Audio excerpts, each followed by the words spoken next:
এখন বেনজির মানেই হচ্ছে হট ইস্যু। পুলিশের সাবেক এই আইজি এখন রীতিমতো আলোচনার মধ্যেই আছেন।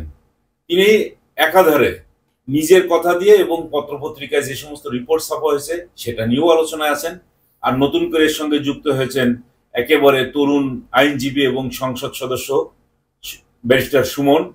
তিনি এটার মধ্যে এখন জড়িত হওয়ার পরে হয়েছে কি, সারা দেশে এখন এই বিষয়টি নিয়ে আলোচনার মধ্যে চলে আসছে। বেনজির আহমেদ বলছেন যে তার বিরুদ্ধে যে রিপোর্ট ছাপা হয়েছে এই রিপোর্টের সত্যতা তিনি স্বীকার করেন না, অর্থাৎ সবকিছু তিনি অস্বীকার করে গেছেন। তিনি অস্বীকার করে গেছেন ঠিকই, কিন্তু পত্রিকার বিরুদ্ধে কোনো ব্যবস্থা নিচ্ছেন না, আইনগত ব্যবস্থা নিচ্ছেন না। তাহলে কি হতে পারে যে তার এই ঘটনাটা, তার যে সম্পদের মালিক তিনি, এটা কিছুটা সত্যতা আছে এবং থাকা খুবই স্বাভাবিক। আর একজন মানুষ সারা জীবন চাকরি করে গেলেন, তার এতগুলো সম্পদ হয় কিভাবে? এই সম্পদ নিয়েই কিন্তু ব্যারিস্টার সুমন প্রশ্নটা তুলেছেন। যিনি সারা জীবন এই ধরনের চাকরি করে গেছেন, তার তো সর্বোচ্চ 2 কোটি টাকা বেতনের তিনি পাইতে পারতেন, এর বাইরে তো আর কিছুই না। এখন বেনজির আহমেদ বলছেন যে তার যে সম্পদ হয়েছে এগুলো কৃষি, মানে এগ্রিকালচার যে এখন সময়ের দাবি, এটা তিনি বলে গেছেন। আর বলে গেছেন যে এতদিন তিনি চাকরি করেছেন এবং চাকরির পরে এসে যে কৃষিতে তিনি বিনিয়োগ করছেন, এটা তার একটা আগ্রহের ব্যাপার। বাংলাদেশে এখন কৃষিতে বিনিয়োগটা খুবই আকর্ষণীয় বলেই তিনি মনে করছেন।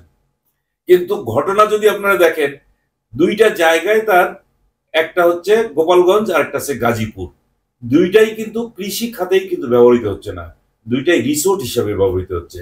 সেখানে মানুষ বিনোদন বা রিক্রিয়েশন করার জন্য সে সমস্ত জায়গাতে যাচ্ছে। তাহলে সেটা আসলে কৃষিতে বিনিয়োগ নয়। ছোট খামার দিয়ে নাকি শুরু করেছিলেন তিনি, কিন্তু সেই খামারের জায়গায় আর নেই, এখন সেটা রিসোর্ট হিসেবে চলে আসছে। এবং 1400 বিঘা জমির উপরে গোপালগঞ্জে যেটা আছে, যেটা অনেকেই বলে বেনজিরের চক, তো এই জায়গাটা নিয়েই কথা হচ্ছে মূলত। আর কথা হচ্ছে কি, তিনি কিন্তু সেদিনকে তার ভেরিফাইড ফেসবুক থেকে যখন লাইভে প্রায় 25 মিনিট তিনি যে বক্তব্য দিয়েছেন, সেখানে তিনি একটা কথা বলেছেন, এই কথাটা না বললেই নয়, অনেকেই হয়তো ধরতে পারছেন না। সেটা হচ্ছে, যারা সততার সঙ্গে চাকরি করতে চান তারা নিরুৎসাহিত হবেন। মানে বিষয়টা হলো যে তিনি একমাত্র সততার সঙ্গে চাকরি করে গেছেন, আর এই সমস্ত যে সম্পদ তিনি করেছেন একেবারে পরিপূর্ণ সততার স্বাক্ষর রেখে এই সম্পদগুলো করেছেন। তাহলে ইতিপূর্বে যে সমস্ত আইজিপি যারা ছিলেন, যারা চাকরি থেকে বিদায় নিয়েছেন, কিংবা যারা আরো এই সচিব পর্যায়েও ছিলেন, যারা সরকারি চাকরি বাকরি করেছেন, তাদের কারোর কিন্তু এই পর্যন্ত এত সম্পদের মালিকানা দেখা যাচ্ছে না। তাহলে সততা থাকলেই পরে, সৎ চাকরিজীবী হিসেবে থাকলেই পরে তার টাকার মালিক হওয়ার কথা ছিল 2 কোটি টাকা সর্বসাকুল্যে, কিন্তু তিনি হয়ে গেছেন শত শত কোটি টাকার মালিক। ঠিক এইটা যখন আলোচনায় আছে, এরই সময় নিউ ইয়র্ক থেকে আরেক সাংবাদিক তিনি একেবারে চ্যালেঞ্জ করে বসে আছেন যে ব্যান্টেক নামে একটা মার্কেটিং এজেন্সি, সেখানেও তিনি নাকি অংশীদার আছেন, শেয়ার আছে, তার বড় অঙ্কের শেয়ার। এখন এই ব্যান্টেক কেন আলোচনায় আসলো তার ব্যাপারে একটুখানি আলোচনা করতে হয়। সেটা হচ্ছে 2021 সালে বিসিবি, বাংলাদেশ ক্রিকেট বোর্ড, যখন তাদের টিভি সত্ত্বটা বিক্রি করে দিয়েছিল, প্রচার সত্ত্ব, সেইটা কিনেছিল এই ব্যান্টেক। আর ওই সময় খোঁজ খবর নিতে গিয়ে দেখা গেল যে ব্যান্টেক একমাত্র প্রতিষ্ঠান যে এই টেন্ডারে বিড করেছিল, আর কোনো প্রতিষ্ঠান এখানে কিন্তু জমা দেয়নি, তাদের টেন্ডার জমা দেয়নি। সেই সময় বিসিবির এই ফ্লোর প্রাইস ছিল 150 কোটি টাকা, কিন্তু আর কেউ ছিল না। এটার উপরে ভিত্তি করেই ব্যান্টেক নিল এবং আরো 11 কোটি টাকা তারা বেশি দিল, অর্থাৎ 161 কোটি 50 লাখ টাকার মতো বেশি তারা দিল। তখন আরো বলে দেওয়া হলো যে এইটা যখন চলবে এবং এর যত খরচপাতি আছে সব বহন করবে বিসিবি। তাহলে মূলত সেখান থেকে আরো তাদের খরচ কম হবে, বেনিফিট হবে বেশি। আর এই বেনিফিট যে বেশি হবে এটা বোঝা যায় যে দ্বিতীয় কোনো কোম্পানি এখানে টেন্ডার জমা দেওয়ার ব্যাপারে সাহস পায় নাই। তাহলে বোঝা যাবে যে এখানে প্রভাবশালী কেউ ছিল। এই জন্যই বলছি যে যে সাংবাদিক এটা চ্যালেঞ্জ করেছেন তার পিছনেও এখন এটা ওই খোঁজ খবর নিয়ে যেটা দেখা গেল যে সেই সময় এই বিসিবির যে টেন্ডারটা হয়েছিল সেখানেও 2 নম্বরই কোনো কাজ হয়েছে বলে মনে করা যায়। গোপালগঞ্জে যে তার রিসোর্ট আছে এটা তিনি স্বীকার করেছেন, সেটা 1400 বিঘা সম্পত্তি হোক বা 1000 বিঘা সম্পত্তি হোক, যাই হোক সেটা একটা আছে। তারপরে গাজীপুরে যে রিসোর্ট আছে সেটার ব্যাপারেও তিনি কোনো বক্তব্য দেন নাই, তাহলে বুঝতে হবে যে এখানেও তার সম্পদ আছে। তারপরে মেয়ের বিশ্রামের জন্য যে অ্যাপার্টমেন্ট, মেরিডিয়ানে যে শেয়ার কেনা আছে, বিভিন্ন জায়গায় আছে। তারপরে সিঙ্গাপুর, মালয়েশিয়া, দুবাই, বিভিন্ন জায়গায় যে সমস্ত বিনিয়োগ আছে সেই বিনিয়োগগুলো আস্তে আস্তে তার এখানে চলে আসছে। তো এইটা যদি সরকারি ভাবে, এটা এখন সবচেয়ে উদ্যোগ নিতে হবে সরকারের। সরকার উদ্যোগ না নিলে বাইরের কেউ কিন্তু উদ্যোগ নিতে পারবে না। এবং এর সোল এজেন্ট হচ্ছে দুদক। দুদক যদি মনে করে প্রত্যেকটা বিষয় নিয়ে পুঙ্খানুপুঙ্খভাবে তারা তদন্ত করতে পারবে, তখনই কিন্তু শুধুমাত্র বোঝা যাবে যে বেনজির আহমেদের আসলে কত সম্পদ আছে, সেটা মানুষের তখন জানতে পারবে, মানুষ জানতে পারবে। এর মধ্যে আরেকটি ঘটনা ঘটে গেছে যে সালাউদ্দিন রিগান নামে একজন আইনজীবী হাইকোর্টে একটা রিট করেছেন। তিনি একই দাবি করেছেন যে বেনজির আহমেদের যে সম্পদ আছে সেটা তদন্ত করে দেখা হোক, এই রিটটা করা হয়েছে।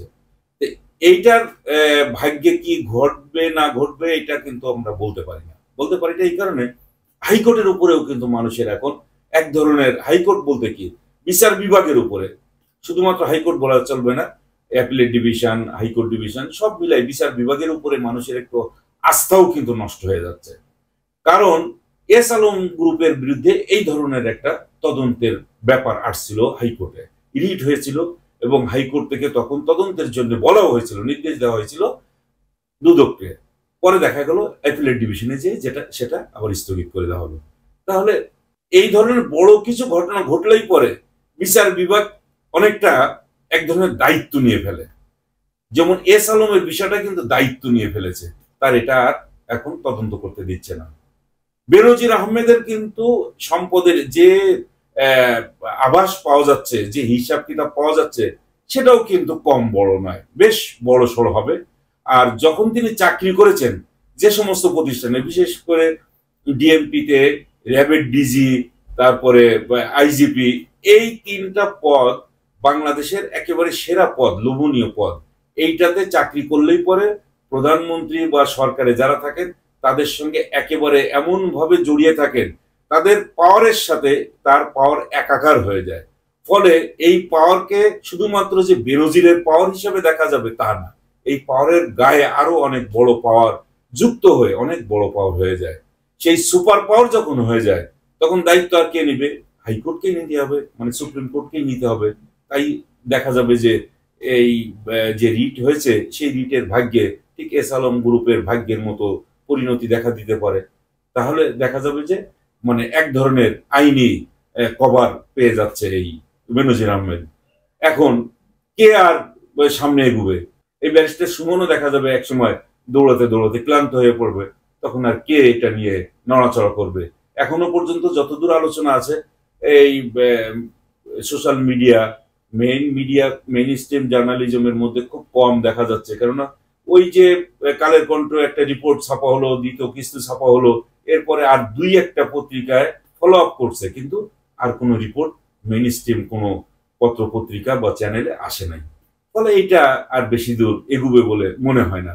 অর্থাৎ এই বেনজির আহমেদ যেভাবেই হোক না কেন, এই যে বৈতরণী এখন চলছে, যেখানে একটু মনে হচ্ছে যে খুব বিপদের মধ্যে আছেন বা এখন তিনি একটু মানে ব্যাকফুটে আছেন, সেখান থেকে তার উত্তরণ ঘটাইতে খুব বেশি সময় লাগবে বলে আমার মনে হয় না। কেননা তার সাথে যে সমস্ত পাওয়ার আছে, আর এই পাওয়ার হচ্ছে এমন একটা বস্তু যার গায়ের সঙ্গে লেগে থাকে, তাকে আর কেউ কোনোদিন ধরতে পারে না, সেটা সবসময় ধরাছোঁয়ার বাইরে থাকে।